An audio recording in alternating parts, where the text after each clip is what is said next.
Hey everyone, Joe here from the Staten Lab, and in this video I will be going over how to get Tripal Test Suite up and running on a brand new module, how to create your first test for your module, and finally I'll be going over how to actually run the tests you've created. Tripal Test Suite has features that make it easier to test your Tripal site. For example, Test Suite makes Drupal and Tripal functions automatically available.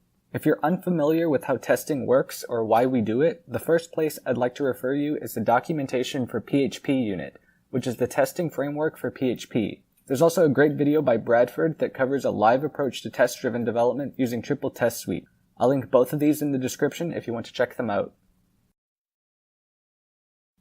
To get started with the tutorial, you will need access to a command line, a module. Any module will do. I'm going to be using a new empty module for this tutorial, so you can do the same if you'd like, and Composer, which is a package manager for PHP and will be needed for installation of Tripal Test Suite.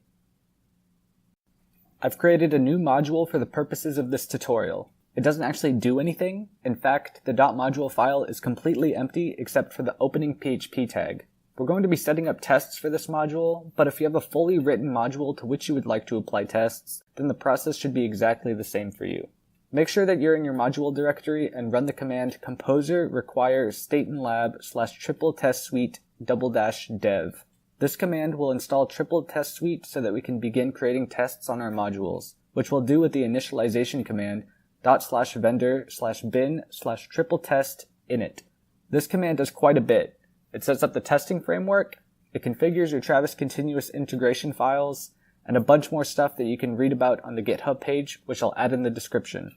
This also generates an example environment file in your tests directory labeled example.env that should be configured to match your development site and copied to your .env file in your module directory. If you're using Git, you should add .env and vendor to your .gitignore file before you push any changes. The init command creates a test file for you called example test that comes with a working test, but we're going to learn how to create our own.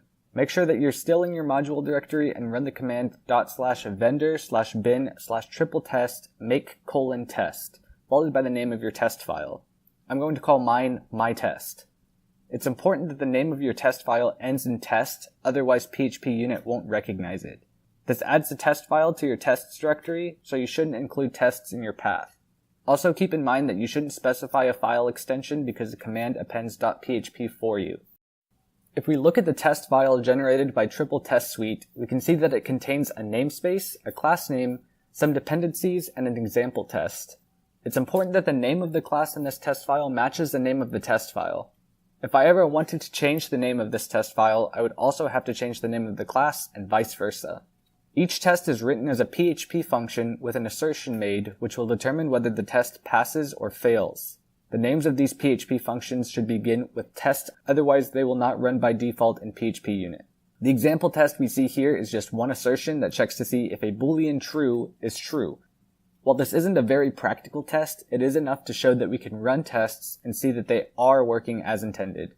I will be making more videos with more practical applications for tests for Tripal in the future, but for the purposes of this tutorial, this test will work fine. When you're ready to run your tests, move back to your module directory. Make sure that you're inside your virtual machine. If not, you will need to navigate back to your site directory and run /tripal.ssh and return to your module directory. To run your tests, run the command /vendor/bin/php unit, which will read phpunit.xml and run the tests accordingly. A dot indicates that a test was run successfully, so we know that our tests are working. If they failed, you would see an F instead of a dot and a message telling you what test failed and why. Now that you have a module set up with tests, I highly recommend checking out the PHP Unit documentation if you are new to testing in PHP to learn how to write your own tests. I would also recommend checking out the Tripal Test Suite GitHub page to learn about all the Tripal testing functionality that is included in this package, which I'll be going over in upcoming videos, so keep an eye out for that. You can also check out the Tripal GitHub or the tripal.info site for more information on developing in Tripal. All this will be linked down in the description. Thanks for watching, and good luck writing your new tests.